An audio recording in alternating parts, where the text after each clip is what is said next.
السلام علیکم، میں ہوں حکیم رضوان طاہر۔ آج میں آپ کے سامنے حاضر صرف ایک مقصد کے لیے ہوا ہوں کہ آج ایسے مسئلے کے بارے میں بات کی جائے جو ہمارے معاشرے میں بہت زیادہ عام ہے علاج کے طور پہ۔ تو ویڈیو میں آگے بڑھنے سے پہلے اگر آپ ہمارے چینل پہ نئے ہیں تو ہمارے چینل کو سبسکرائب کر لیں، بیل آئیکن کو پریس کر لیں۔ تو جو مسئلے کے بارے میں آپ کے ساتھ بات کرنے کا ارادہ رکھتا ہوں وہ مسئلہ یہ ہے کہ کوئی بھی جو مریض ہے اس کو اپنے جو ہے حقوق اور فرائض اس کے بارے میں آگاہ ہونا ضروری ہے، پھر ہی اس کا علاج ممکن ہوگا۔ اگر اس میں سب سے پہلے اگر آپ کسی بھی ڈاکٹر کے پاس یا حکیم کے پاس، طبیب کے پاس آپ جاتے ہیں علاج کروانے کے لیے، تو اس میں آپ نے سب سے پہلے یہ سوچ لے کر جانا ہے کہ ہم نے اس کو پورا موقع دینا ہے علاج کا۔ ہمارے تجربے میں یہ بات آتی ہے کہ جیسے کہ اگر میں بھی علاج کرتا ہوں یا میرے والد صاحب علاج کرتے تھے،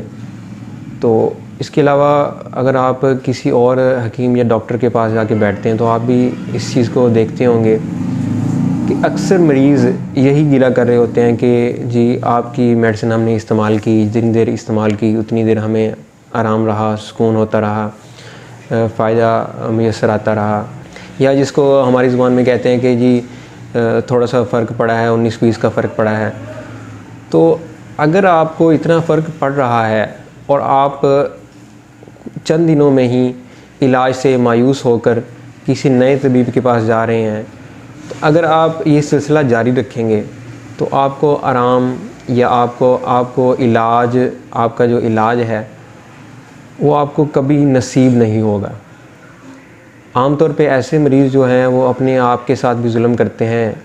اور جو طبیب ہوتا ہے، ڈاکٹر ہوتا ہے، اس کے ساتھ بھی ناانصافی کرتے ہیں۔ تو آپ کو مکمل علاج جو ہے ایسے طبیب سے کروا لینا چاہیے جس سے آپ کو معمولی سا بھی فرق محسوس ہوا ہے اس کے علاج سے۔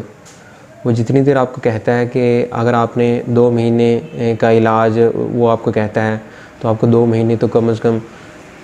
خاموشی کے ساتھ، صبر و تحمل کے ساتھ اس سے علاج کروانا چاہیے۔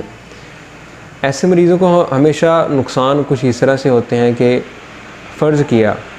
میں آپ کو جیسے بتاتا رہتا ہوں مختلف مزاج کے بارے میں، 3 قسم کے مزاج ہوتے ہیں۔ اگر کسی کو بلغمی مزاج والی بیماری ہے، بلغمی مزاج والی بیماری کے ہوتے ہوئے وہ جب علاج کروا رہا ہے کسی طبیب سے، اس کو فائدہ ہو رہا ہے 1 ہفتے کے اندر، اور وہ کہتا ہے کہ مجھے فائدہ بہت کم ہو رہا ہے لیکن اس سے زیادہ فائدہ میں چاہتا ہوں، وہ جلدی دکھاتے ہوئے، تیزی دکھاتے ہوئے کسی اور طبیب کے پاس چلا جاتا ہے۔ اگر نیکسٹ جو طبیب ہوگا، اگلا جو طبیب ہوگا، وہ اس کا جو تشخیص ہے وہ درست نہ کر پایا، اگر اس نے اس کو اس کے مزاج کے حساب سے دوائی بالکل غلط دے دی تو اس کا مزاج جو ہے وہ مکس ہو جائے گا۔ مزاج جب مکس ہوتا ہے تو کسی بھی طبیب کے لیے آپ کی تشخیص کرنا مشکل ہو جاتی ہے۔ جب تشخیص کرنا مشکل ہوگی تو علاج بھی مشکل ہو جائے گا۔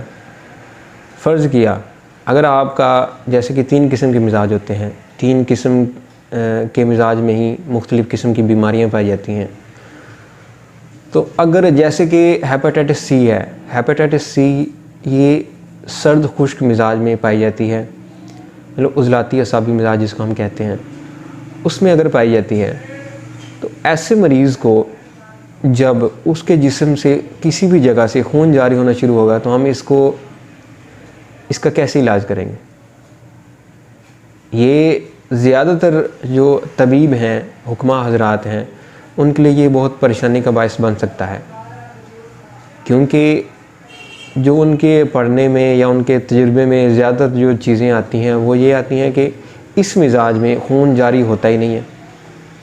ہیپاٹائٹس سی کے مریض کا جب خون جاری ہوگا تو اس کا مطلب ہے اس کا علاج غلط ہو رہا تھا، یا اس نے کوئی غلطی کی تھی علاج میں، خود غلطی کی تھی یا اس کے طبیب نے غلطی کی تھی، پھر جا کے اس کو یہ مسئلہ شروع ہو گیا۔ اس کا علاج تو ممکن ہے لیکن مرض جو ہے وہ پیچیدہ صورت اختیار کر گئی۔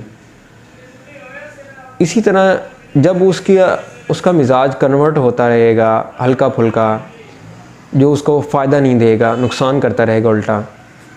تو اس طرح جب کوئی بھی مرض پرانی ہو جاتی ہے تو اس سے جان چھڑوانا اور مشکل ہو جاتا ہے۔ تو اس کے لیے آپ کو کرنا یہ چاہیے کہ مرض جب نیا ہو، بالکل مطلب آپ کو جیسے کہہ لیں کہ آپ کو 2 دن پہلے پتہ چلا ہے کہ مجھے یہ مسئلہ ہے، یہ بیماری لاحق ہو گئی ہے، تو اس کا علاج اگر آپ کروانا شروع کر دیا آپ کو فائدہ ہو رہا ہے تو آپ اس کو جاری رکھیں۔ اگر آپ کو 19-20 کا فرق بھی ہے تو وہ بھی آپ کو کم از کم جو ایک حکیم ہے اس کا علاج آپ 6 مہینے تک بھی کروا سکتے ہیں۔ 6 مہینے کے بعد بھی آپ اس کے نتائج نکال سکتے ہیں کہ مجھے کتنا فائدہ ہوا ہے۔ لیکن اگر کسی کو پہلے طبیب سے یا پہلے ڈاکٹر سے اس کو فائدہ نہیں ہوا، 19-20 کا فرق بھی نہیں پڑا، الٹا کچھ نقصان ہوا ہے اس کو، ہاں اس کو میں کہتا ہوں کہ اس کو اپنا طبیب چینج کرنا چاہیے، بدلنا چاہیے۔ جب وہ دوبارہ بدلے گا مطلب اپنا طبیب، تو اس کو جب اگلے طبیب سے آرام آئے تو وہاں پہ اس کو سٹے کرنا چاہیے۔ مطلب ایسے حکیم یا ایسے ڈاکٹر کے علاج پہ اس کو سٹے کرنا چاہیے جہاں سے اس کو تھوڑا بہت فرق محسوس ہو رہا ہے طبیعت میں۔ تو آج کے لیے میں نے آپ کو یہی بات ڈسکس کرنی تھی آپ کے ساتھ، کیونکہ یہ ہمارے معاشرے میں اس چیز کی آگاہی نہیں ہے، تو میرا فرض بنتا ہے کہ آپ کو میں آپ کے جو فرائض ہیں، مطلب مریض کے جو فرائض ہیں یا حقوق ہیں، ان کے بارے میں گاہے بگاہے بتاتا رہوں، اور جو حکیم کے فرائض ہیں یا حقوق ہیں ان کے بارے میں بھی آپ کو آگاہ کرتا رہوں، کیونکہ اس طرح سے ہی ہمارے معاشرے میں جو علاج ہے اس کو بہترین علاج مطلب جو ہے یا علاج کے بہترین نتائج جو ہیں ان کو فروغ ملنا شروع ہوگا۔ تو آج کے لیے اتنا ہی۔ ہماری ویڈیو کو لائک کریں، شیئر کریں، ہمارے چینل کو سبسکرائب کر لیں۔ اللہ حافظ۔